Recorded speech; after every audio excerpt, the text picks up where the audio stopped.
Halo Gen People, balik lagi nih sama gua Balki Boy. Kali ini nih Balki Boy balik lagi di program ngasal yang menangkal berita-berita nakal yang pastinya ngebuat Gen People pada kesal. Kumpulan berita-berita ngasal yang bikin fatal. Nah nih ya Gen People ya, yang nyebarin nih ya, please dong, tolong banget ya. Gak ada manfaatnya lu bikin ginian. Mau jadi apa sih lu? Para hoaxers.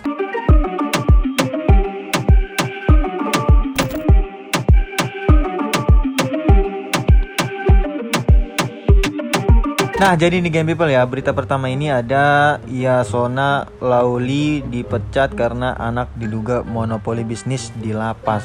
Berita pertama nih Gen People, kemarin gue sempat baca soal berita Menkumham. Yasona Lauli dikabarkan dicopot dari jabatannya karena anaknya nih Gen People nih, Yamitema Lauli diduga terlibat monopoli bisnis di lapas. Parah nih, yang bikin ini parah nih Gen People nih. Narasi palsu itu muncul dalam video pendek berdurasi 8 menit yang diunggah di akun Facebook Sumber Rejeki. Wah, ini kayaknya rezekinya dibikin hoak-hoak nih Gen People ya. Yaitu Kamis tanggal 4 bulan Mei ini ya. Di dalam video itu Yamitema mengenakan rompi orange ya. Dia diapit personil kepolisian. Imbas bisnis haram sang anak, Yasona Lauli kini dipecat jadi Menteri Menkumham. Bunyi judul dalam video unggahan Sumber Rejeki. Nah jadi Gen People ya, setelah ditelusuri nih Gen People ya, tidak ada informasi valid yang menyebutkan Yasona Lauli dicopot. Video itu justru berisi pernyataan anggota Komisi 3 DPR fraksi Demokrat Santoso yang menyoroti dugaan monopoli bisnis di lapas oleh anak Yasona Lauli. Narator dalam video itu membacakan berita berjudul "Jika terbukti anaknya memonopoli bisnis lapas, Yasona Lauli diminta mundur dari kursi menteri" yang diunggah di laman Warta Ekonomi. Di sisi lain nih Gen People ya, Yasona juga sudah menepis kabar yang menyebut anaknya terlibat monopoli bisnis di lapas. Dan Yasona masih menjabat sebagai orang nomor 1 di Kemenkumham. Nah Gen People ya, kalau mau berita terkini dan terupdate, langsung aja kalian ke webnya genpi.co atau di aplikasi genpi.co aja. Itu udah berita-berita, udah real ya Gen People ya, udah fakta. Itu tadi berita pertama nih Gen People ya. Kita langsung aja lanjut ke berita kedua. Nah jadi Gen People nih, ada berita kedua ini judulnya Ahok Cawapres Ganjar Pranowo, Anies Baswedan ketar-ketir. Nah itu Gen People tuh judul lead ya, itu lead berita kedua. Nah berita kedua ada narasi yang menyebut Basuki Cahayapurnama alias Ahok akan menjadi calon wakil presiden cawapres nih ya bagi Ganjar Pranowo pada pemilihan presiden Pilpres 2024. Muncul di kanal YouTube seputar istana apa nih? Boneka ya kayaknya nih Gen People nih.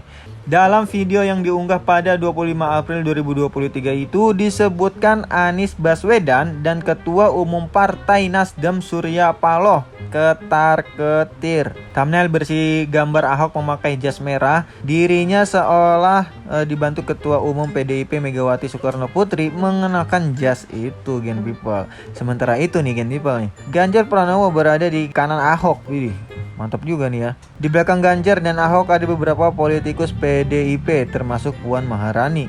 Tapi nih Gen People, setelah dicek faktanya Gen People ya, narasi di dalam video kanal YouTube tersebut ternyata tidak sesuai kenyataan alias hoax Gen People. Sebab hingga saat ini PDIP sebagai pengusung Ganjar belum menentukan cawapres bagi kadernya itu. Video yang diunggah lingkar istana juga tidak menyebutkan nama Ahok, tetapi membicarakan tentang Ganjar Pranowo yang menjadi cawapres dari PDIP. Megawati sendiri pernah mengaku sudah mengantongi 10 tokoh yang berpotensi menjadi cawapres bagi Ganjar. Jadi nih Gen People, narasi yang menyebut Ahok akan berduet dengan Ganjar Pranowo sehingga menyebabkan Surya Paloh dan Anies Baswedan ketar-ketir masuk dalam kategori yang menyesatkan buat para Gen People alias hoax nih ya Gen People. Nah jadi Gen People ya, jangan langsung percaya sama berita-berita yang lagi beredar kalangan masyarakat kayak gini nih. Lagi panas nih Gen People ya, kalau misalkan ngomongin cawapres sama pilpres kayak gini Gen People nih. Buat para Gen People yang masih bingung, langsung aja kunjungi webnya genpi.co atau di aplikasinya genpi.co supaya nggak kena berita hoax kayak gini Gen People. Nah itu tadi berita kedua, kita langsung aja lanjut ke berita ketiga. Lead dari berita ini, harga BBM Pertalite turun jadi 8.200 per liter. Waduh, enak juga nih. Murah parah nih Gen People nih. Nah, jadi Gen People ya, informasi yang menyebut harga bahan bakar minyak atau BBM Pertalite turun menjadi 8.200 per liter beredar di media sosial Gen People. Politikus PDIP Budiman Sujatmiko membagikan tangkapan layar berita berisi harga Pertalite turun 1.800 per liter di akun Twitter pribadinya. Pertalite turun 1.800 per liter. Ini daftar harga BBM terbaru di seluruh SPBU Pertamina hingga Shell. Bunyi judul dalam artikel di laman Disway itu Gen People. Budiman lantas mengomentari berita itu. Tapi nih Gen People, setelah dicek faktanya, Disway menuliskan Pertalite untuk menarasikan harga BBM itu turun. Namun nih Gen People, Pertalite yang dimaksud bukan produksi Pertamina, melainkan Revo 90 milik PT Vivo Energy Indonesia.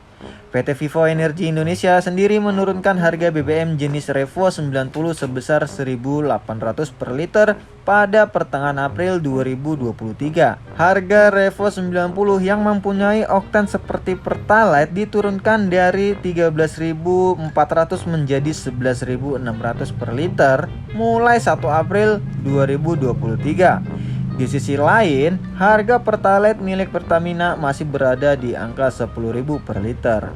Nah, gitu Gen People yang bener ya, bukan harga BBM dari Pertamina yang turun, tapi dari PT Vivo Energy Indonesia yang turun. Kalau kalian lagi baca-baca terus nemu berita aneh, coba cari dicek fakta genpi.co biar kalian gak salah tangkap sama berita yang kalian baca Gen People. Nah, buat para Gen People, jika kalian suka dengan video ini, jangan lupa untuk klik tombol like, komen, dan subscribe di channelnya YouTube genpi.co biar kalian gak ketinggalan dengan video-video gua selanjutnya Gen People. Oke Gen People, segitu aja video gua kali ini. Gua Balki Boy undur diri. Genpi.co, tahu kamu banget.